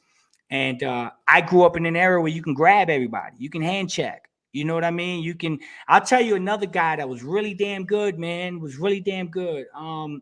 Bobby Fields. You remember Bobby Fields with the Hornets?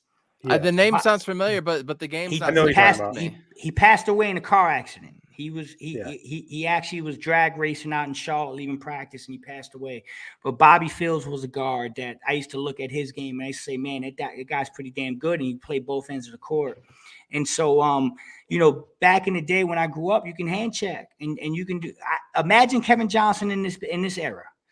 Kevin Johnson can score at will. If you put KJ in this era, I mean, he's Ja Morant. I'm telling you. I'm telling you, Kevin Johnson is Ja Morant if you put KJ in this era. Hey, coach, this is my house, and I did not invite you. Am I off there, coach? I mean, I'm no, holy shit. I've never realized that. That's it. Yeah.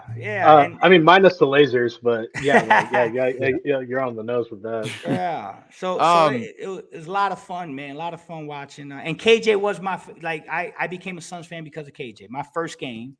I tell people, a lot of people ask me this question: how the hell did you become a Suns fan in New Jersey? And so I'm the youngest of 14. I got 11 brothers and 3 sisters, and we all play basketball. We all play baseball. I got 2 brothers that play pro baseball, Tigers and Cardinals. Super athletes all over my family. I got a sister that played college baseball and basketball. Like in college, was a starting catcher and a starting point guard. Like, so my sister might have been one of the best athletes in the family. You know what I mean? Yeah. And so we used to go to the courts. We had 2 teams. Like, we 11 deep, bro. We go to the courts and be like, this team got, and this guy's got next. And I was the baby. But long story short, my brother was a Blazers fan. He grew up watching Bill Walton. And I was kind of in between looking for a team. I was about 8 years old. And then random day that changed my life. I used to play baseball in the Police Athletic League, and my brother was a director for the Police Athletic League. So they would give them free tickets to take kids to games from the inner city. And one day I come home from school, and my brother goes, hey, I got tickets to the next game tonight. You want to go? And I'm like, yeah, who they playing? He goes, the Phoenix Suns. Up until that time, I'm 8 years old, didn't care. This is my house, and I didn't. My bad. My bad. No, My you bad. good. Didn't You mean to hit good. that. So that fateful night, we go to the old Brendan Byrne Arena, and we're seeing the Suns and the Nets, and KJ is playing against Mookie Blaylock. And Ooh. KJ, yeah, Mookie, the general. They used to call him the Mhm. general. And KJ dropped, I think, 38 on him. And we're in the car, and I'm like, man, that Kevin Johnson dude is something else. And I go home, I got my Nerf hoop, and I'm bouncing around the room. I'm Kevin Johnson. Yeah. And then my brother did the same thing. Yeah, my brother, I came home from maybe 3 days later. I come home from school, 3:30 in the afternoon. There's a little package on my bed. Open it up, and it's a purple road Phoenix Suns Kevin Johnson jersey.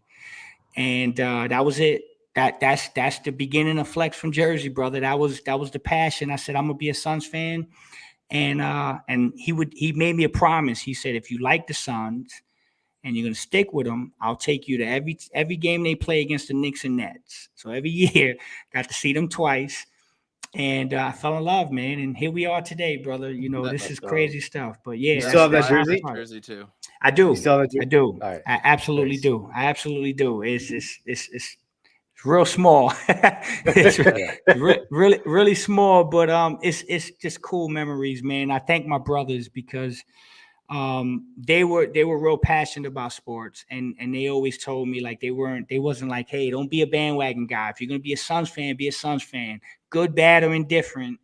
And so I knew once I was committed to the Suns, I couldn't just change it up and bandwagon and become a Bulls fan. You know what I mean? Yeah. So I stuck with him, man. And yeah, man, it's been a lifelong journey, brother. And Mark Bryant, I'm sorry to cut you off. Mark Bryant, who's an assistant coach with the Suns, Yep. used to train me. Like when I was in high school, my high school dope. coach Mark Bryant, and Mark was in the NBA. He would come back in the summer and have his own private workouts at the gym, and he would tell Coach LaRocca, he would say, hey, bring some talented young players that you got to work out, and I'll work out with them in the summer. And yeah, I met Mark Bryant when I was 13, man. So yeah, man, it's crazy stuff, man. It's crazy stuff, but really we're dope coming stuff, out man. with a summer series. I mean, that's just Yeah, this is we're gonna have to. Yeah, I'm with it, man. I'm with it. I'm with it. We'll man. get Dan in Let's here get too to into it. talk about some old balls. We'll get Darth. We'll get the Fanning of the Flames guys. We'll get everybody in geek on here as well. I actually had one just last question. You can just one word this answer. Some of my favorite non-Phoenix Suns teams were the Run TMC. The Mavericks back in the day. People don't know how nice Jamal Mashburn was back in the day. I love Jamal Mashburn. I love. All right, hold on. Come on, man. You're killing me. You said so. I played against Jamal Mashburn. Okay. Yeah. And my son's godfather, my best friend, William Humphreys, played at the University of Cincinnati. He was roommates with Nick Van Exel. I was in the house. I'm telling you guys, I got a deep background, man. But and this is how all this happens. Like people say, oh, I flex. You just wake up and start tweeting one day. And I'm like, guys, this started when I was 13. Like I started meeting these guys that made it to the league, and you meet their other people and agents and friends. And this is how you build a Rolodex of connections that span decades. You know what I mean? So, but with Jamal Mashburn, I was in the house, Mount Vernon High School, state championship. My boy Will Humphreys going up against him. My best friend, my son's godfather, had 44 points and 28 rebounds in that game. Jamal Mashburn had 50 and like 18. And it was one of the best games I've ever seen in my life. It was incredible. Yeah, it's just fascinating stuff, man. Roderick Rowe. Yeah, we go on for days, man. But I saw Jamal Mashburn in high school, brother, and hooped up against him, and it was some crazy stuff. So that guy was incredible. Go ahead. What was your question? No. I love hearing the stories, and we could go on. I mean, some of the other teams that I love was the '96 Sonics. There was a Charlotte team in there with Glenn Rice, and I was going to mention that too. I forget what the other team was, but some of the old school NBA teams outside of the Phoenix Suns. Is there a memorable team that you got? Yeah, one or two more than the other? Seattle Supersonics. That team, listen, Gary Payton, Sean Kemp, Detlef Schrempf, Kendall Gill, Who was the other guy? Hershey Hawkins. They had Hershey that Hawkins, Nate Sam McMillan, Perkins. Sam Sam Perkins. Yeah, that team. Big man that can shoot a 3 back in the day was something you didn't see. Did not see. Stretch big, North Carolina. McIlvain, Jim McIlvain. How about that? McIlvain, yes, man. So yeah, that Sonics team was one of my favorite teams. The 80s Cavaliers team with Brad Daugherty, Mark Price, Ron Harper back then. Ron Harper, Larry Nance, those teams I grew up watching. I was a big I thought you Bad would send Boys the Knicks, the 90s Knicks. Well, listen, so interesting. No, interesting. So I that 90s Knicks team, I grew up, obviously I'm in New York, so I'm watching them every night. But I got family that was embedded with the Knicks. And so my memory, I kind of lost my love for that Knicks team when they had that fight in Phoenix and Greg Anthony sucker punch KJ. Yep. That was it. But I saw that team, Mark Jackson, Charles Oakley, Anthony Mason, John Starks, Patrick Ewing. I mean, that team was incredible, man. But the Cavaliers team, and I really was a big Bad Boys Pistons. Isaiah Thomas, Joe Dumars, Rick Mahorn, Bill Laimbeer, those teams. Adrian Dantley. Adrian Dantley. People don't remember, man. Adrian Dantley was freaking incredible, man. They had the microwave Vinnie Johnson. So, I would say like that Pistons team, those Cavs teams growing up, and then that Sonics team, I was fascinated with them. Like you said Kendall Gill was one of my favorite guys, man. I love Kendall Gill. So a lot of fun, man. A lot of fun watching these basketball teams, bro. Hell yeah. And it's fun to watch the game evolve. We're gonna do something this summer. It's gonna be a lot of fun. I mean, we could go on and on and on. And in fact, I do want to go on and on and on. And we're going to this summer. No doubt. But Suns fans, just when you're gonna tweet something about Monty's lineups, or you're gonna complain about 1 minute left and not having a starter, or you're gonna complain about being down 2, 3, or 4 points, I urge you to look a little bit closer with this team now. And what I mean by that is just don't look at the score. Don't look at what's going on. Watch the body language. When they turn it over, immediately look at the guy that turned it over. Is he looking at the other guy and kind of laughing like, shit, yeah, I knew I had that? Or is he pissed at himself, right? Just look at the little intricacies now. Look a little deeper at this team and have a little bit more patience. I mean, Campaign hasn't played with KD in 7, 8, 9 seasons, whenever that was, right? I mean, things are going to take time to progress and enjoy the ride. Last year, Phoenix fans, we all had a chip on our shoulder. We wanted to prove that we were coming back better than ever, that it wasn't a championship run fluke. And you know what? We got ran out of the building. And so coming through this year and getting KD and all the drama that went on with that, just enjoy the ride. Flex, I want to thank you so much for coming on. This has been fun. Thank you. I want Amit and Jay Joyce to have a little more time asking questions next time. I robbed it because I had so many, and I'm sorry, guys. Please forgive me. You so I urge you guys to stay on and we can chat backstage just a half minute. But Flex, we know the scrutiny you've been under the past. I mean, we don't know, we aren't you, but we understand what you've been through.